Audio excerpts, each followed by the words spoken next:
10 September 25. I received comments like the ones I'll splice into this video. People like Jamie Russell don't pay attention to what I say, do they?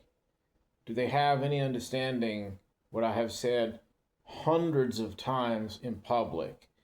And I find it interesting that Jamie wants to talk about my church, not recognizing just exactly how close I am to my clergy. There's a lot I could say about that, but I've out of respect to the privacy aspect, why should I have to tell you that? And why do I suddenly have to leave Rob Reed alone?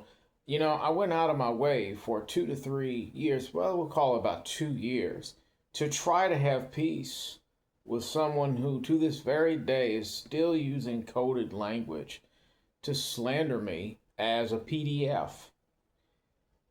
Normally, I may not do much about it, but this person is a lawyer, number 180972 with the California State Bar as his Bar Association number.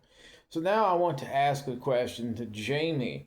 Jamie, if you are a professional with a code of ethics to uphold, and someone begins recording and reporting on the things you do which violate those ethics, then is it the Christian ethical thing to do to A, ignore this, or B, considering passages such as those in Romans 13 and 2 Peter to record those statements and report them to the relevant authorities as both an obedient citizen and a dutiful Christian?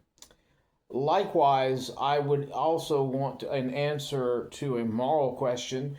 What do you do with an attorney who is slandering you when he has admitted that he knows you are not a PDF on the one hand, and on the other gives either the implicit or explicit example that he should continue slandering people, and thus that makes it okay?